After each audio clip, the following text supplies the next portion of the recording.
Hi, I'm Jody Hand, Mrs. Hand Painted, and today's video is part of a three-part series of some kitchen watercolor art, and I'm revisiting an old painting that I did when I first started my channel, and I did some time-lapse videos of these rolling pin, whisk, and spatula paintings. So the first video here that we're going to be doing is the rolling pin, and I've been practicing flowers as part of my 100 days project, and I feel really confident in my roses today, and I've come a long way in my flower painting, and I hope you can paint along with me and make some kitchen art for yourself as well. This video I wanted to revisit a painting that I had previously done, and I had these up on my blog, and they were one of the earlier videos I posted here on YouTube, just a time-lapse video of these kitchen watercolor arts. So I'm going to go ahead and just revisit these. It's been a few months since I did them, and I'd like to just try it again and see how I've changed in my painting style. I'm going to do a little bit different of a flower arrangement on this time, because I think I've gotten a little better at some flowers. So with all of my 100 days project practice, I have gone ahead and drawn out the first one here. I did the rolling pin. I did change the lettering a little bit just so it was in one line, just roll with it. And I did the same font that I did before, but I just made it a bit smaller. This is a size 8x10 sheet of paper. This is Strathmore 500 series pre-cut 8x10 sheets. And I'm going to be using some Princeton Velvetouch round size 4 brushes and some silver black velvet brushes in size 6 and 10 I think I'll use. If I use any other brushes, I will let you know. And I am going to start out by doing the flower designs, and I'm going to put some flowers here and here. And I'm just going to use my Daniel Smith watercolors here, and I'll stick with the kind of that coral aqua yellow color palette that I did the last time as well. So I think I will actually, let's see, I'll use my round 10 black velvet. I'm going to get some Quinacridone coral out.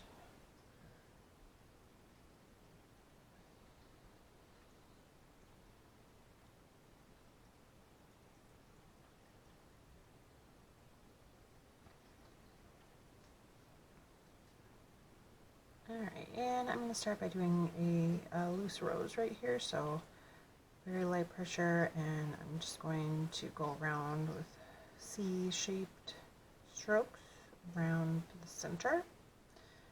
And I'm just going to overlap my drawing of my rolling pin, and I just kind of freehand drew that. And if you are looking for a template, I do have a sketch available on my blog, which is mrshandpainted.com/blog, and you can find that. Or if you just go to Mrs. Hand Painted, I do have a tab that says sketches and downloads, and I do have a drawing of some kitchen utensils that you can use to sketch or to trace. I'll do another rose very similar over here.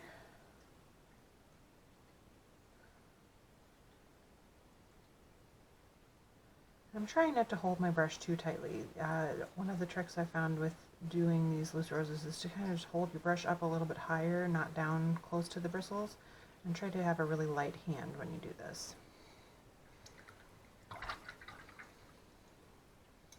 Alright, I'm going to switch over to my size 6. I'm going to do a slightly smaller rose for this next one. And I'm going to use my Hansa Yellow Light.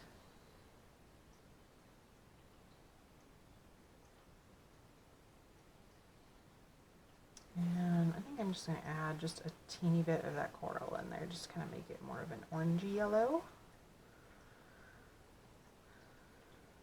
A little more water in there. And I'm just going to make another small rose right next to that one.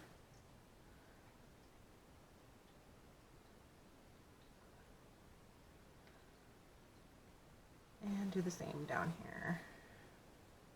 If you want to just keep using that larger brush, you just use whatever brushes you feel comfortable with.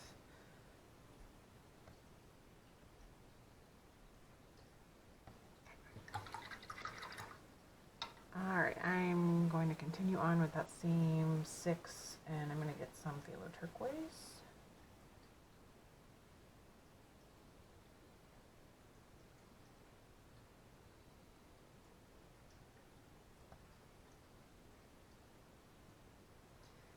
And I'm just going to tuck in just another little rose A little bit smaller maybe.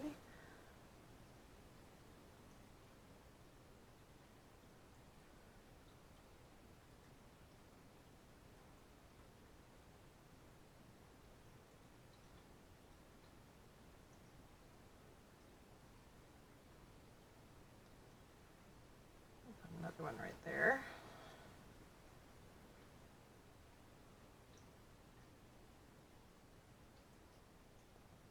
Maybe another one over here.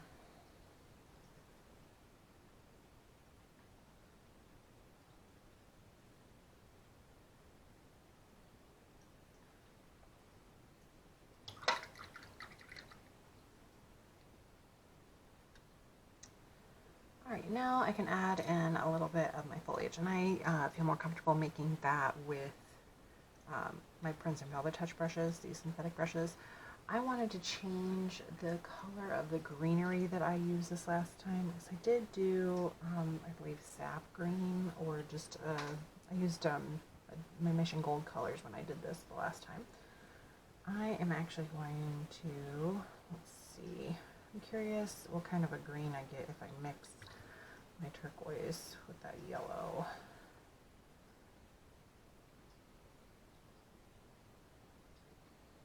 Oh, okay, it's a nice light green that'll go well with that. I think I'll just use that. Alright, so I'm going to do some little leaves coming out of my roses.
I'll do maybe just one like little sprig-like, and just add a little more yellow to that, just to give myself a little variation here.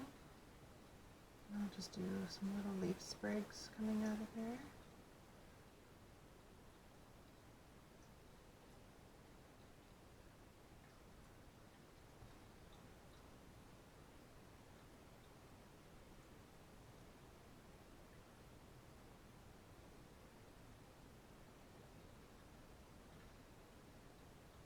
I'm just kind of looking at it and filling in any area that I feel is just a little too blank.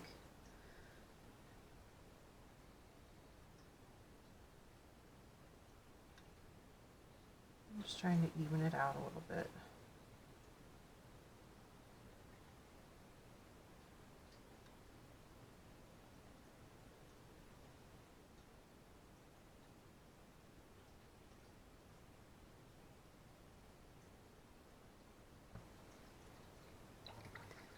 Alright, I'm going to let that dry, so while I'm doing that, I'm going to go ahead and fill in my lettering.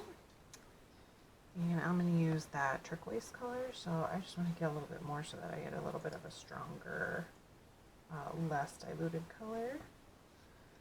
And oh, I actually want to use my round one for that. So I can get those nice thin strokes. I did this a little smaller than the last time too.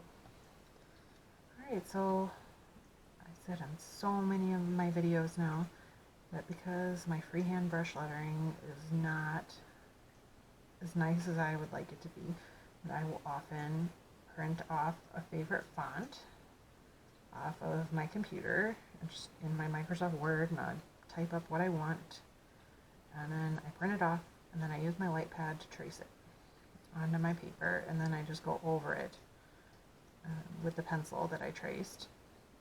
I just go over it with my paint. Maybe one day I'll invest in some really nice brush lettering pens. I do have some of the Tombow markers, but I keep practicing with them, or maybe not as much as I should, but I just cannot get the hang of them. So this is the method I like. I'm just going to stick with it for now. And this way I'm always centered. I don't run out of space. I don't have uneven letters. I can kind of control the way it's going to look in my placement a little better. So that's just my reasoning for doing it in this particular manner. And I believe the font that I am using here is called Brilliant. Let me double check that. Yep, it's Brilliant, and it's just size 72. 72 point, I guess is how you say it in the font sizing.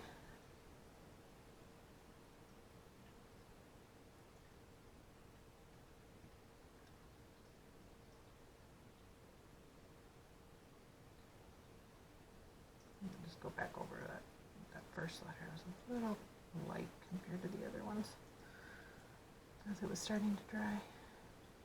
Alright, since this is so slow to do this, I bet by the time I finish doing my lettering, my roses will be completely dry and I can fill in my rolling pin.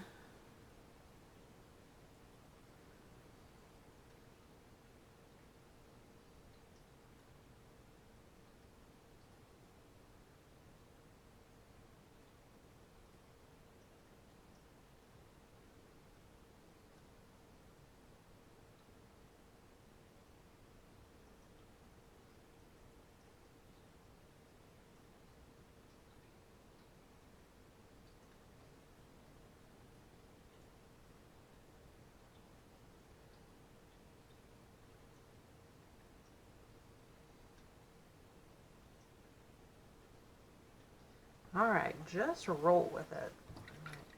If you've seen any of my other videos, you know that I'm a fan of puns. So, alright. Alright, I'm going to get out my size 6 here, just for a little bit bigger of a brush to fill that in. Actually, scratch that, use my 8. I feel like the 6 is one of the first brushes I bought, and maybe I didn't take as good a care of it at first. I feel like maybe this is just something with these Princeton Velvetouch brushes, but I feel like the little tip of this is not as pointed as I would like it to be. And I feel like maybe I need to replace that one particular brush, so I'm just going to use my 8 instead. I am going to mix up a very pale brownish yellow. And I think I'll use some yellow ochre. I maybe not even mix anything else with these. The Daniel Smith yellow ochre I feel like is a little more brown, and not as bright. I think it's more muted than say some of the other brands that I have. So this actually is kind of resembling the wood color of my rolling pin in my cupboard. So I'm gonna go with that. And here I totally forgot what I did last time was I actually filled it in with clean water first so that I wouldn't get streaks, and I'm not doing it again. Alright, so stopping what I was doing, filling that in with clean water. And there, we all make mistakes, but we can fix it. Alright, so I'm just going to fill that in a little bit, and then I can let that water spread my paint for me. I'm just going around my flowers as best I can here. If you want to switch to a smaller brush for getting around your flowers, certainly do that. I'm realizing I maybe drew my pencil just a tad too dark there too. Hopefully I can lift some of that with my eraser here. Alright, so the reason that I wetted that down first was that I didn't get streaks of color. I wanted it to be nice and smooth. And here I will show you on a little piece of scratch paper what I am talking about. Alright, I always save my little watercolor scraps here, but if you are just filling in an area and you're doing a big area like that rolling pin. All right, I'm filling in, I've run out of paint on my brush. Then you go back in to get it, and then you will end up seeing all of your stroke marks. Because if it's not still wet when you're blending it in, you'll get a nice and streaky look as opposed to trying to fill that in and you'll get streaks. So that's why I wetted it down first before I filled that all in. And here I had a little too much water over here. I'm just going to blend that. There we go. Alright, so now I'm going to go back to my Phthalo Turquoise. I got a smaller brush here to do the little handles. And I'm just being very careful not to touch that yellow ochre that I just painted in so that I don't get turquoise bleeding into that. I'm just going to go right up to the edge and not touch it.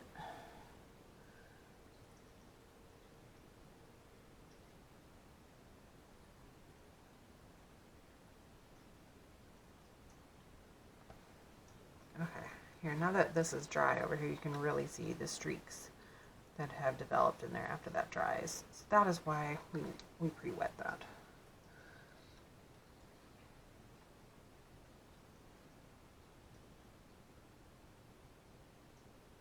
Especially if you outline around the rolling pin and then go back to fill it in, you'll see your outline if you are just putting it wet paint onto dry paper.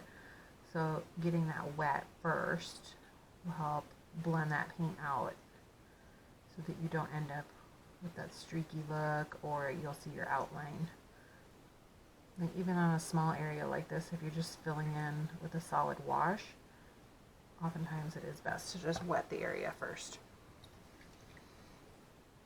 Alright, and I'm just going to pick up a little bit of paint off of this O here I had. Kind of a little puddly area there. I'm just going to pick that up.